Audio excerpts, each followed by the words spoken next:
Hello, when you go to an art store to buy some oil paints, you find a lot of information printed on the tubes, and in this video I will show you what that means. First of all, we apart between student grade and artist grade paints. To reduce cost, student grade paints often contains fillers, more oil and cheaper pigments. The desired shades are often mixed together from multiple pigments. Of course, there are also artist-grade paints that contains additives, like this Lucas paint which, at least in the past, added wax to achieve a specific consistency. Manufacturers don't write these additives on their tubes, at least I haven't seen it yet. Some artist-grade manufacturers claim to use only oil and pigment. Rublev even writes this on the tube. But now let's look closer at the tubes. Some manufacturers print these little stars or plus signs somewhere on the tubes. They indicate the lightfastness, meaning how resistant the paints are to change when exposed to light. Historical colors sometimes perform poorly here, but with the modern paints that you buy in tubes today, you almost always see the maximum numbers of stars or plus. That is the highest lightfastness. For some brands it is 3 stars, for others 4, and for Schmincke 5 stars.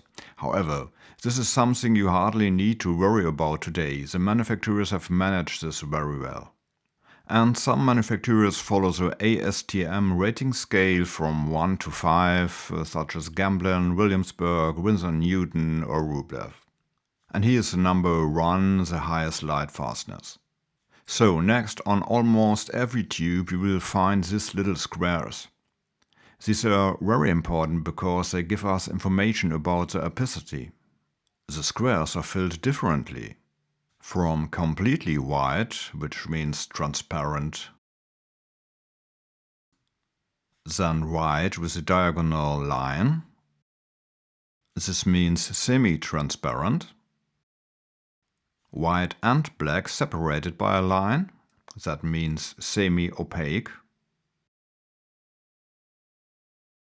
And finally completely filled in black, that means opaque.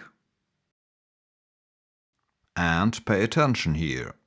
No matter if it is printed on a light or dark background, white filled square is always transparent, black filled square is always opaque. Another important piece of information is the designation of the pigment. As you know, we don't paint with colors, but with pigment in oil, which then reflects color. Why does this matter?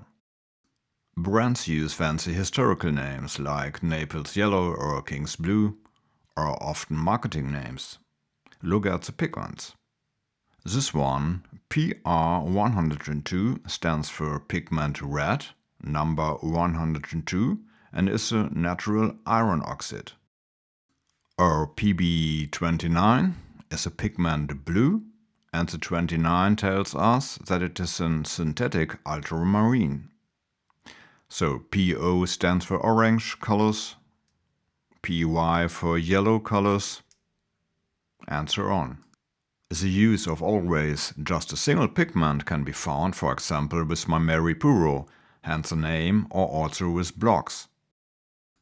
Old Holland makes many of its colors from multiple pigments, and the results, as well as the mixability, are still excellent. There are also manufacturers who take a different approach. Here is a Raw Umber from Old Holland using the classic natural earth pigment PBR7, or Michael Harding's version using PBR6. And then there's Rembrandt, for example, with a mixture of PY42, PR101 and PBK11. These are all iron oxide pigments, also known as mass pigments, in this case yellow, red and black. This blend avoids the downsides of natural earth, such as a matte finish and all absorption into the ground, and retains more surface gloss. Next, some manufacturers also state which oil or oils they use in the paint. As a simple guide, linseed oil dries the fastest, but can tend to yellow over time. Poppy seed oil, walnut oil and safflower oil take longer to dry. but they yellow less and are excellent suited for light colors. So, and then of course there are the exceptions.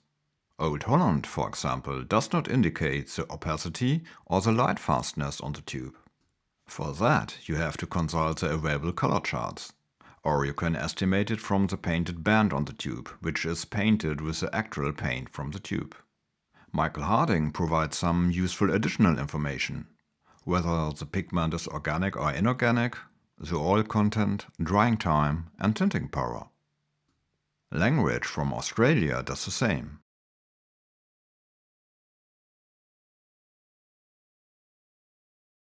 So, in summary, we can say that today the indication of the opacity and the pigments used are the most important things.